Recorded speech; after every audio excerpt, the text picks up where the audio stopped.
All right, let's start with you, JMO. How surprised are you that John Herdman is no longer TFC head coach?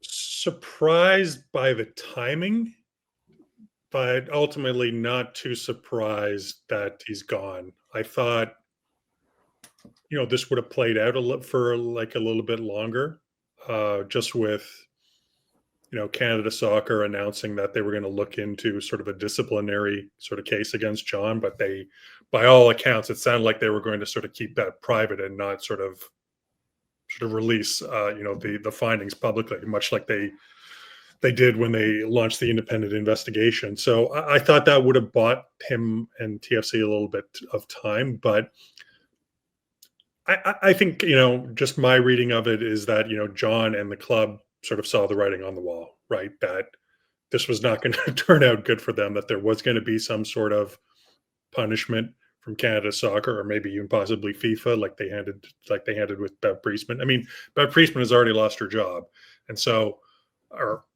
was banned for a year. So it stands to reason that John Herdman, maybe not similar circumstance, similar sort of punishment, but I think he was in line to sort of get slapped down in some form.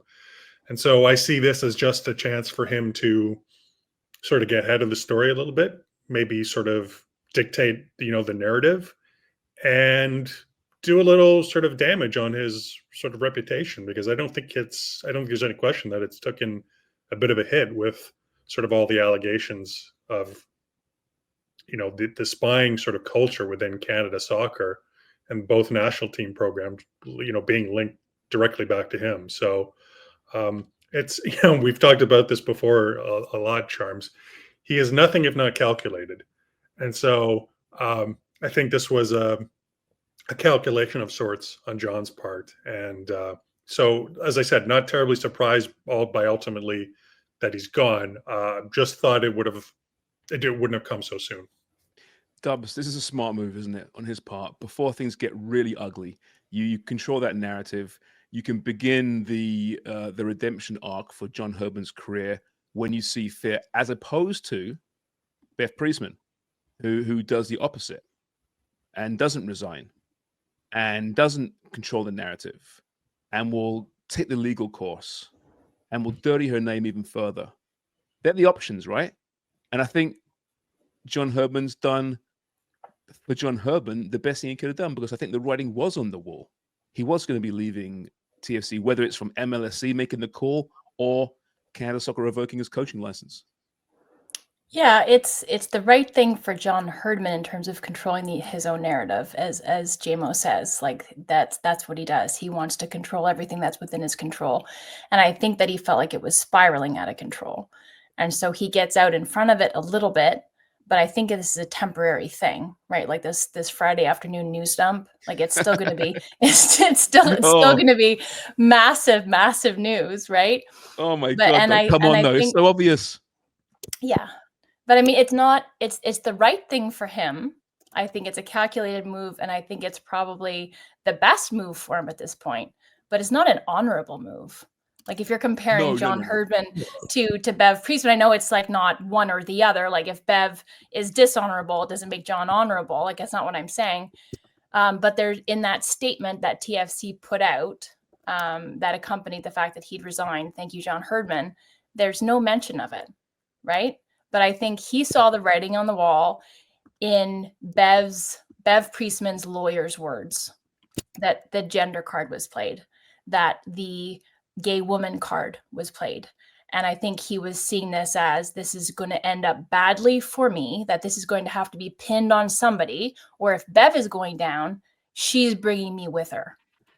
So the best way for him at this point was to just say, okay, I'm out. And I wouldn't be surprised if he's on a plane back to Consett right now. Yeah. There's not an airline airport in Consett, though.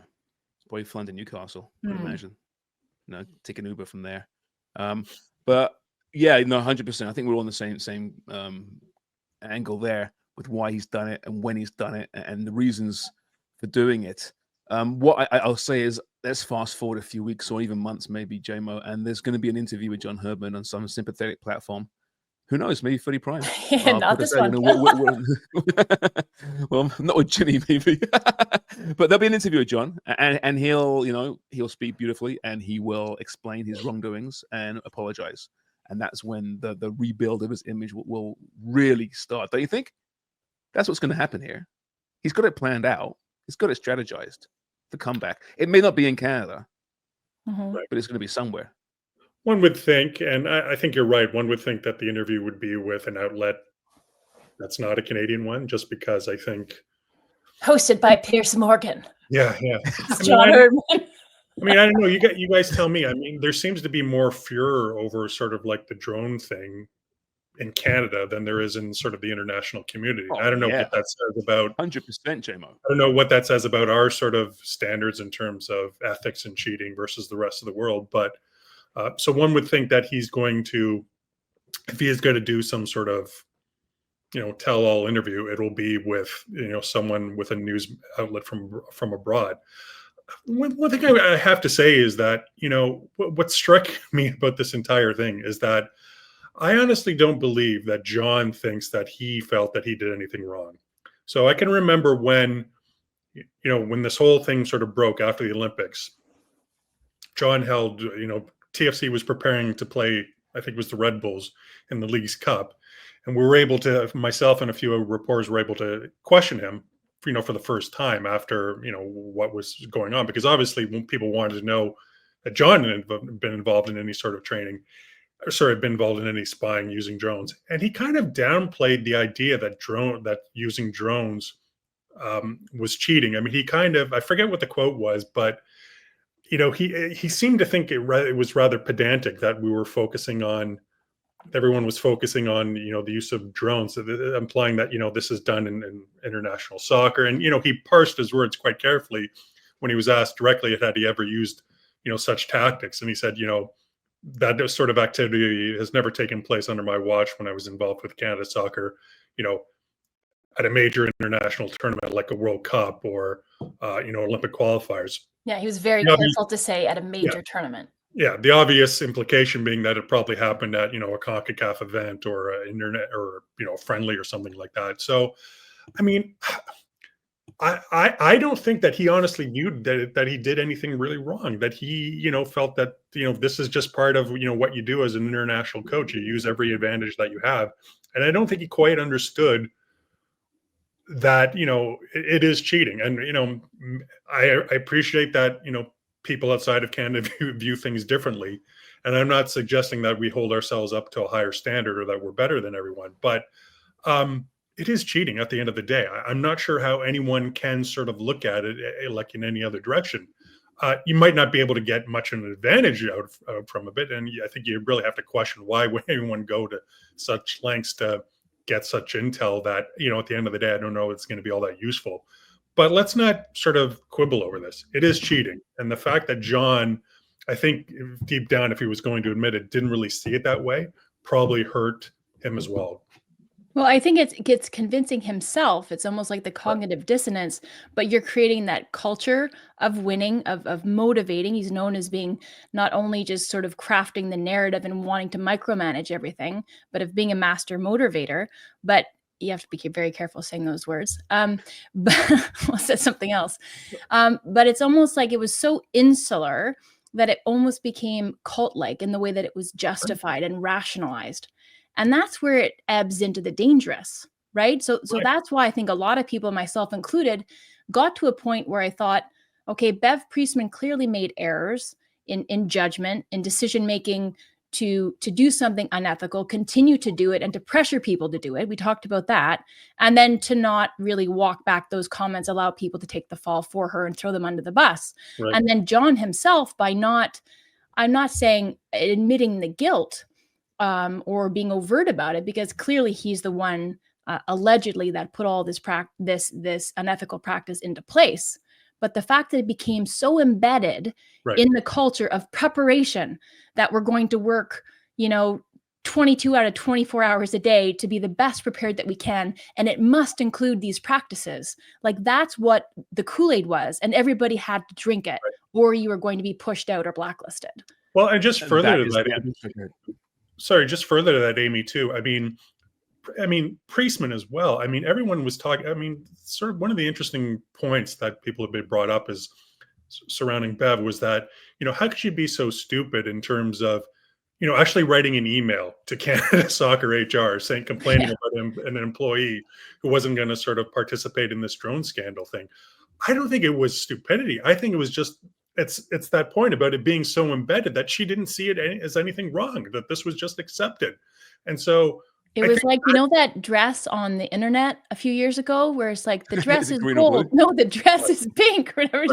They're like, no, I'm going to write to HR about an employee who's disobeying direct orders and I want them to spy and they're not doing it. What can be done about this? Right. And you're not seeing what's there, written plainly in front of your eyes. It's not a refusal. I just think you're so wrapped up into it that you can't see the truth. You can't see what's actually there plainly in front of you. Right. I mean, it's so brazen and so just sort of, it's so embedded in the culture that they honestly didn't see anything wrong, that this was just, oh yeah, I'll just fire off an email to HR because they can deal with this, because why wouldn't we be spying on our opponents?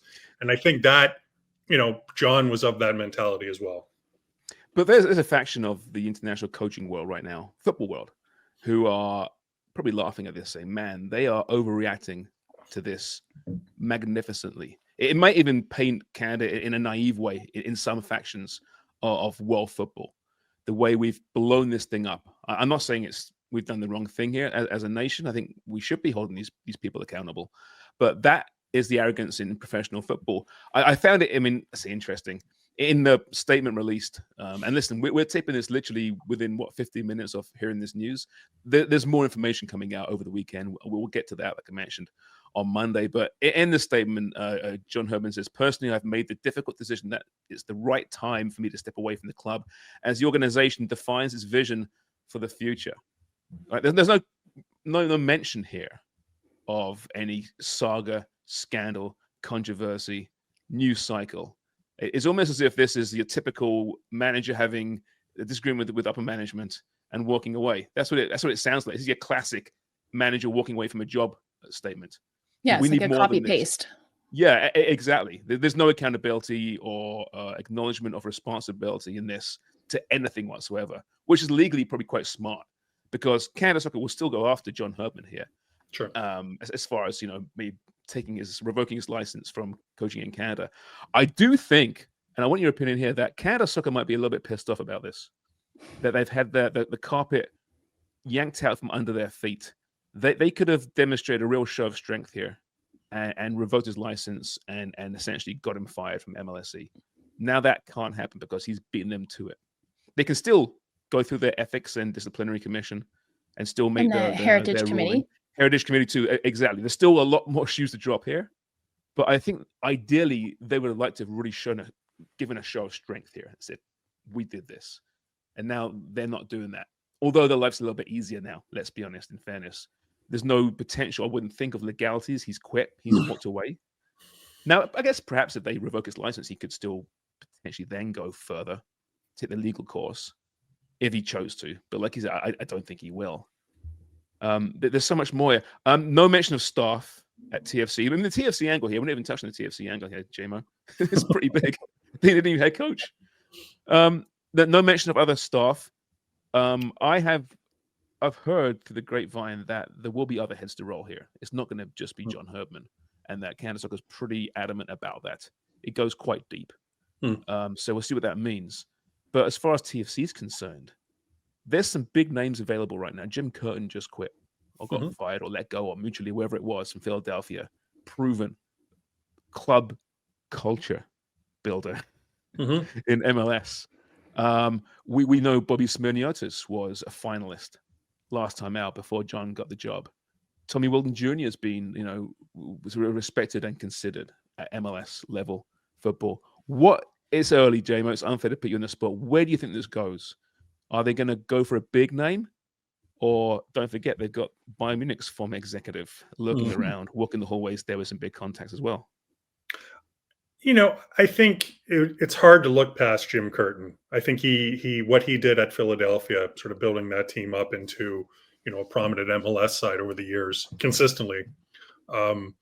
that was a great achievement. I think he has, great deal of sort of respect in the coaching community. I mean, he's part of sort of the Bob Bradley coaching tree, guys who learned under him, that includes Jesse Marsh and several others. And I think he's carved out a pretty successful career as an MLS coach. And Philadelphia had a distinct sort of culture, playing style, identity during his time. And I think those are three things that, this team is in desperate need of going forward. So I think just from a practical perspective, I would have to think that Jim Curtin would probably be top of their sort of list of candidates. Personally, I mean, this is purely selfish, and just from an entertainment value, how great would it be if Vanni Sartini came to Toronto FC? Yes, it'd be good for everybody. I just think that would be stupendous. I think he's just a colorful guy, beyond colorful, and I think he would just, he would be a delight in terms of reporter to deal with. I mean, absolutely fantastic. Never say never, but I really can't see that happening because I don't think he's the type of coach that MLSC necessarily wants at this moment, or really TFC needs. But man, that would be a fantastic hire in so many ways. No, with everybody Never gonna operating happen. in cliches and shades of gray, Yeah. Vanni operates in Technicolor, and that's so refreshing. And that's why there's no way MLSC would hire Vanni Sartini. Way too much of a risk factor. Yeah. Sadly, because I'm with you. I mean, let's look back on this and just look at the fall of John Herdman. Right, he was Canada's favorite son for some time with what he did with the women's team, and obviously leading the men to the World Cup. Everything he touched turned to gold. And then won Olympic Games for the women when he no longer coaches them, and it all begins to fall apart.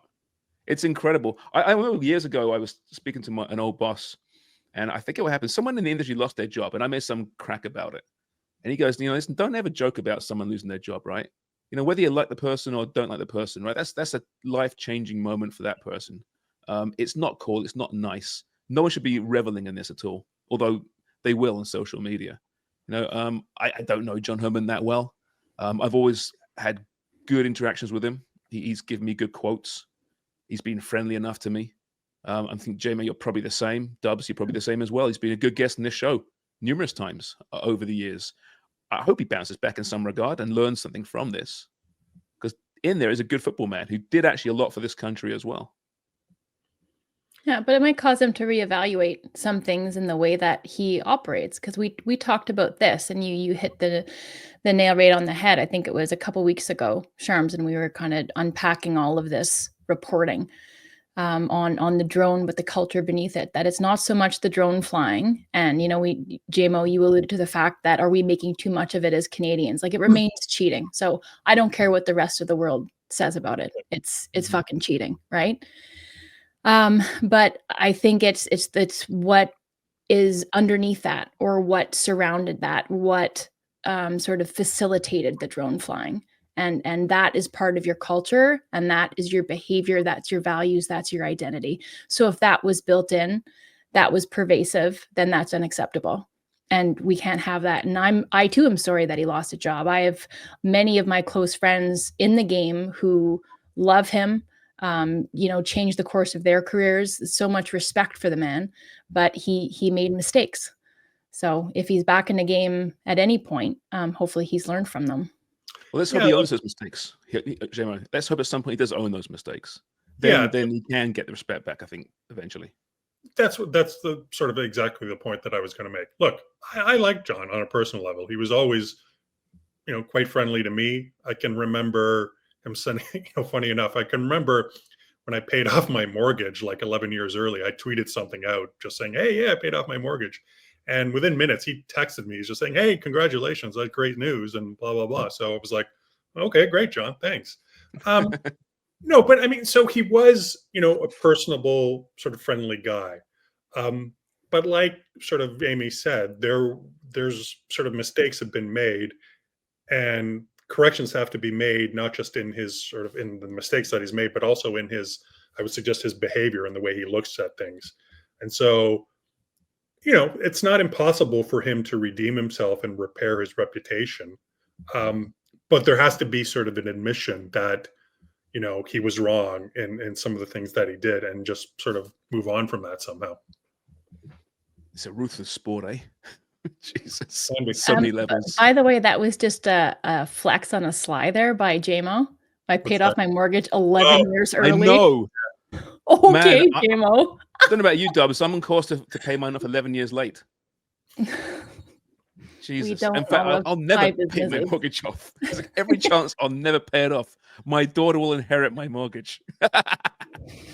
Some good parenting. Yes, great parenting. Well, listen, thanks guys for joining us today. I mean, listen, like I said, there's so much more to come out from this. We'll learn more by Monday. JMO, by Monday, how many stories we have about this on TFCRepublic.ca? Oh, God. Well, I've already got one.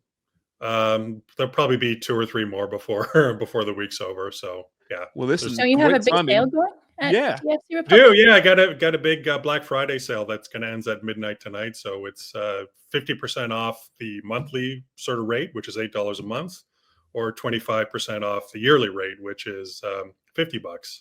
So and the sale is going really well. So if you've never sort of subscribed and always been on the fence, it's a perfect opportunity now. JMO, you're fucking loving this. This is perfect timing. It's perfect timing. We don't want to ever see anyone lose their job, but Black Friday sale, you guys. JMO's not only paid his mortgage off, he's buying another condo this weekend from the benefits of John walking away from TFC and the Black Friday sale. Make it Black Saturday as well. Yeah, I might have to extend it to Cyber Tuesday. I think so. Certainly a Black Friday for I think Canadian football, though, in many ways. It's not a happy day by any stretch. It's predictable day, I think, sadly, an inevitable day. But overall, when it paints the picture, it isn't very pretty. So we'll see how it unfolds. And man, makes TFC's offseason even more interesting now, doesn't it? So we'll get into that a lot next week on Footy Prime. You okay there, Dubs? Yeah. I texted my son before we hopped on. I'm like, I'm on a podcast. And he's like, hi, Mom. Like barging around the house. Is it Campbell? No, that's Jack. Oh, hi, Jack. Anyway, everyone, thanks so much for joining us. Let us know what you think about the situation at TFC on the comments on YouTube and obviously through our social channels. Please like us, subscribe to us. More on the way. Cheers very much for listening.